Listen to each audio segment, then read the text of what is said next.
Hello, this is ScryMind bringing another Warcraft 3 audio commentary. This is going to be a 1v1 on Echo Isles. There was a fan request to do undead solo games in some of these commentaries. That was Tall, I believe he's an undead player on Europe, he said. Northrend, and so I thought I would do this game. Shout out to Tall. So this game is going to be... I go for a little bit of out of the ordinary hero choice here, but I do sort of a similar playstyle to what undeads try to do against human in this matchup, which is to harass their creeping, because he's going to be going for the more typical Archmage Militia Footman creep on the Merc camp. Very similar to what human players do on Twisted Meadows, creeping the laboratory. For a fast level 2, a good item and access to sort of some extra stuff like a shredder, reveal, goblin zappers, or zeppelins. In this case, they're going to have access to some pretty strong troll mercenaries, the priest and the berserker. The priest is pretty easy to snipe down, especially if you have death coil and stuff, but for creeping purposes, he's very effective. He can dispel bloodlust at this camp, or at any camp, but he also has the healing, which is very effective, and he's got decent damage. So, and then the troll berserker is a very good DPS, fairly tanky unit, so it's pretty good. Also, a little bit harder to kill those berserkers. They have more hit points and everything. So, but you're gonna see that I went for what looks like a fiend build. I actually got the ziggurat before the altar, which a lot of times is kind of a mistake to do if you're going for a death knight or a racial hero. But I was going to be going for a tavern hero, and notice I got actually 4 wood ghouls so far. I think I'm actually going to get a 5th before I start making fiends. But my plan was to go for either a beastmaster or a panda. And again, I chose the panda on this map. The beastmaster would have been much less effective. For the mere fact that with his troll priest, he can just abolish magic on the quill beast and just take it out real quick. And then the beastmaster himself, while a pretty decent tank and everything, is he's not going to be able to really exert much pressure by himself. So whereas with this panda, I'm going to be able to do breath of fire instantly, hitting several of his peasants here. And I'm only gonna get 1 kill, which is a little bit disappointing. But I'm gonna sneak this ghoul out of here, and that 1 kill was pretty much for free. In terms of I didn't give him any extra experience. He maybe could have chased that ghoul down with his Archmage. Almost positive he could have chased him down and maybe got the kill, but at any rate he decided not to, just to continue creeping. And so notice one thing that undead players like to do in this matchup is to tech fast and go for a destroyer push. Now the one thing about having a bunch of extra wood ghouls is once I get my tech going, I can sort of afford myself some pulling off some of the ghouls for creeping purposes, and it's not going to hurt my tech too much if I've got 4 or 5 wood ghouls, even 3. You could still pull them off for 1 camp. If you're going for if you have some fiends and rod necromancy and everything, but you don't want to have you really don't want to make your wood economy suffer usually, but it's kind of functions similar to militia creeping. You pull them off for a little bit and then they can go back and actually get healing on the blight, which is pretty good. Kind of not taken advantage of too often as undead, except for in terms of the ghouls that are going to be wood harvesting. Which is one sort of thing that players maybe should take note of, is the enhanced hit point regeneration on Blight. A lot of times can function as like a free regeneration scroll or something like that, as long as your units are there. And this way the ghouls aren't really losing any time being on the Blight. They're just going to be harvesting wood. So now, right now, I pretty much assumed he was going to be doing an expansion. Maybe I should have went for the expansion instead, but I remembered that I did a lot of damage to these peasants up here, and I didn't think he would have mass towers quite yet at his main, so and I didn't think his army would be up here, so I decided to go for some peasant kills up here that I already damaged. And he probably should have microdosed those damaged ones to go in the mine instead. It would have been much harder for me to get these kills if that was the case. Also, if he would have had a farm right there, blocking it completely, that also would have been a little bit more annoying. But so again, I got a few kills. I destroyed the tower, and I made him come up here to defend his base. Sort of sloppy play. I maybe could have saved that ghoul if I'd have been a little bit more careful. Also, I scouted his expansion with his fiend. I saw that he was getting I saw at least one tower going up there, but I figured pretty much he was probably going to get a couple of towers, maybe even 3 or 4. So I knew that I really had to exploit a timing window here, because it was going to be pretty hard for me to actually completely take this base out with his access to mercenaries and the towers, and he's also level 3, which is going to be, those water elementals are just going to be killer. If we look 31 to 39 damage, they do more damage than a fiend. They have more armor than a fiend. They have more hit points than a fiend. Pretty sure they have more range, actually. Well, no, they don't actually have more range than a fiend, but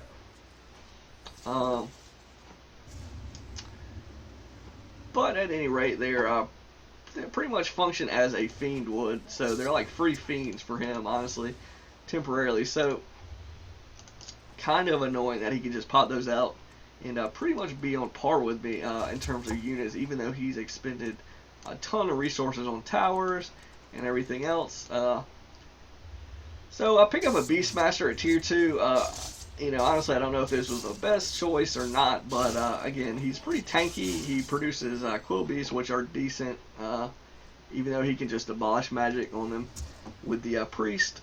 But I decided to get the Beastmaster for the instant summons and everything else.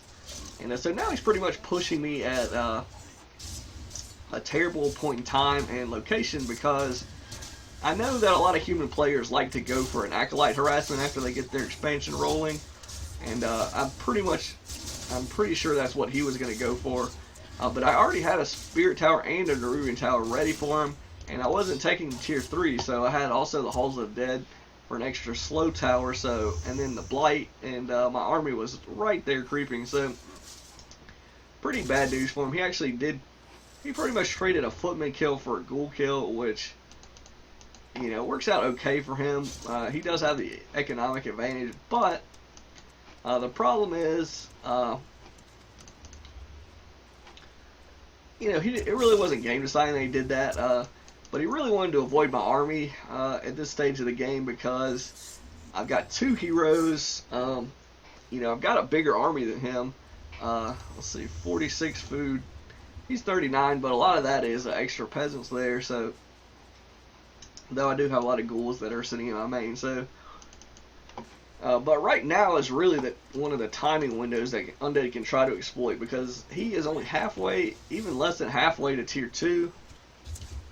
So if I can get up some meat wagons here and siege his base, it should be pretty difficult for me to. He's actually got a pretty decent, with these mercs, he's got a pretty decent sized army, but with the statues and 2 heroes, I can pretty much, on open ground, I can pretty easily fight him. I had this Blight from the Sacrificial Skull, which I was sort of toying with the idea of towering him. I actually don't end up towering him, but instead just sort of utilize the extra healing on the Blight a little bit. And also I've got Burrow, which in this situation is going to be pretty huge, because he maybe could have killed that fiend if I didn't have Burrow, but as he doesn't have any Dust of Appearance, he's not going to be able to get any of these Burrow kills if I play correctly.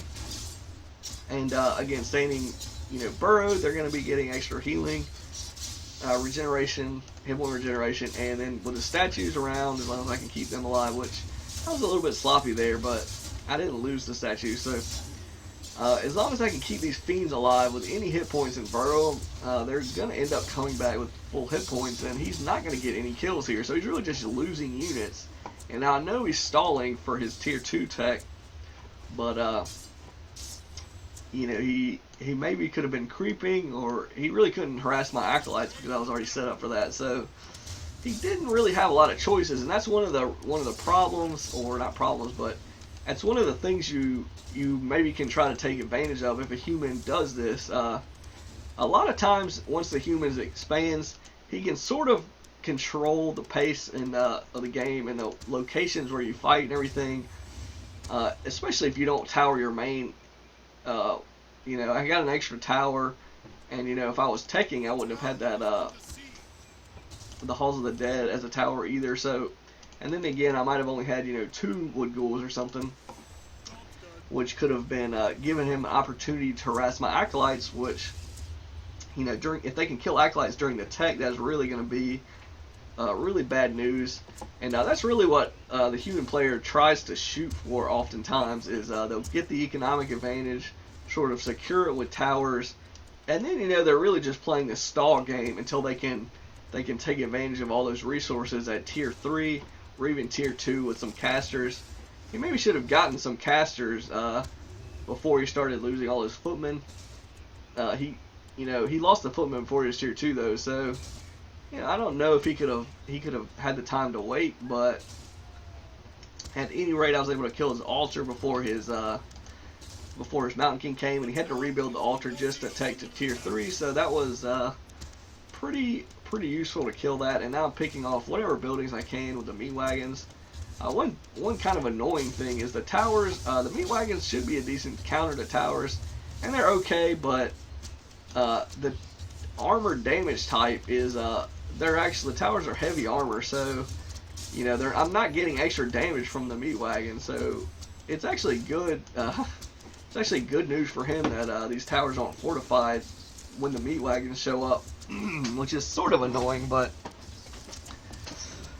what are you gonna do? So at this stage of the game, I'm really just camping these meat wagons and doing all the damage I can with taking out these buildings, which pretty much the priority is the castle. As soon as I can get in range of the castle, or the town hall, whatever stage it is, that's pretty much what I'm going to be hitting, aiming for, because that's half of his economy, and also this is his tech. So once he gets the castle with any masonry upgrades, it's going to be very difficult to take that out. It has 2750 hit points. That's with only 1 masonry upgrade. So you really want to get on that as fast as you can, because even with meat wagons, if they start getting a bunch of masonry upgrades, you can lose map control pretty quickly if you make any sort of mistakes. That's I played this game perfectly, but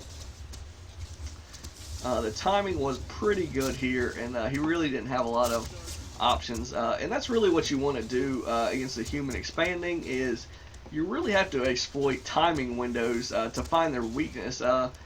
Again, the common thing for undead to do is be very aggressive with a Death Knight harassment, ghouls, and then go for fast destroyers and do one sort of all-in destroyer push, which is it's pretty good against towers, and it's good against a lot of human units, especially if they've expanded.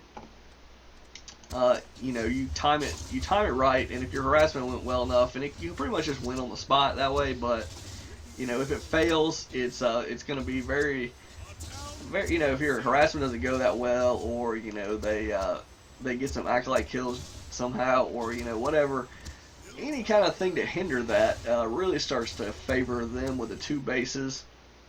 So notice he was able to get some griffins out before I killed his castle. That's sort of an important point. I'm actually starting to building a Tomb of Relics up here for some items, but really I was sort of had the foresight to get web, because I know that a lot of human players are gonna, at tier 3 they're gonna add in some griffins or something, and I need to have. If I didn't have web here, clearly that would be I would have to TP, because you can just kill all these meat wagons. He did kill one of them. But I've got web, so pretty standard. Just pick the griffins off, and pretty much game over, because without knights, griffins aren't gonna do. They're not gonna be strong enough. I've already got too many fiends for him to really overtake those with only 1 base, and he's lost all these farms. All these peasants are looking like they're gonna go down. So take a look here. He actually killed more units than me. though I raised a lot of buildings, which is a pretty crucial point. I also got a Mountain King kill there.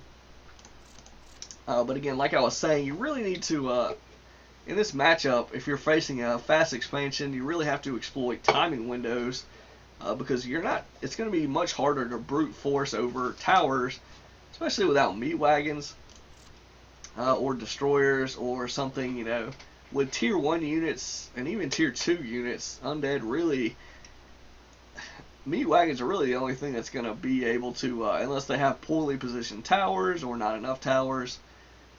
Again, fighting near the towers is going to be pretty difficult without some kind of statues, meat wagons, stuff like the burrow. Having burrow is pretty crucial, because if he would have started to pick off fiends, and that Mountain King coming out, that would have, he could have militia'd or something like that, and just quickly kind of gotten map control by just making me TP or something. Any kind of crazy obstacle, or break for the human is gonna really amplify his advantage if you aren't able to siege him like I was there. So some of the weak timing points are right before he hits tier 2. If you can get there, and it sort of helped me that I was able to kill some of his peasants before his tech, and also his towers. He didn't really want to go without rebuilding the tower, and so I was really probing him for sort of his weakest point. His expansion, it only had the couple of towers, but his army was sort of over there, so I really was trying to avoid his army and do as much damage as I could at either his main or his expansion, and then just sort of slowly squeeze his base until he wasn't able to keep his castle up, and then go from there. So that's really one timing window you can try to exploit. It's a little bit harder, especially if he would have gotten his Mountain King out. I killed his altar, so that was a little bit of a break for me in that game. So again, who knows what would have happened if his Mountain King would have been out throwing storm bolts, and or if I wouldn't have got burrow, etc. So there's just some little things in the matchup that you can take advantage of. If anything, at least make him get a gyro or dust or magic sentry or whatever to deal with burrow, and that all those little resources add up. Killing the one tower, is just an arcane tower. Killing 2 peasants, it might not seem like a big deal, but since he has already been militia creeping, power building, towering, it's going to delay his take just that little bit, to give you a chance to hit the timing window that you need to. And that's sort of how the Death Knight Harass works in the matchup also. If you can slow down their level 3, or even level 2 if you can, get some peasant kills with Rod of Necromancy, Death Coil, any kind of thing you can take advantage of before he gets teched up and has all the resources from his fast expansion, because it's really difficult to just stop a fast expansion cold. You need really good timing, and you really need a couple of breaks, or just out micro your opponent to pull that off. So a lot of times they're going to be able to get the expansion up. It might cost them, it might be game deciding cost, if you kill enough peasants, which is another way you can attack it. Is just show up right when they're creeping the expansion, or right after they do, and just kill as many of the peasants as you can, and then retreat and go back, and try to do it that way. It really just depends on what you want to do, but that's it's really helpful for you to sort of dictate where and when the battles are going to take place, because if you start letting the human do those things, it can be very, very difficult for you to really find the time and the right position for you to really engage him, and you don't want to give the human that kind of control, or any opponent really. That can be sort of game deciding things. If you if you let your opponent pick where to fight and when to fight,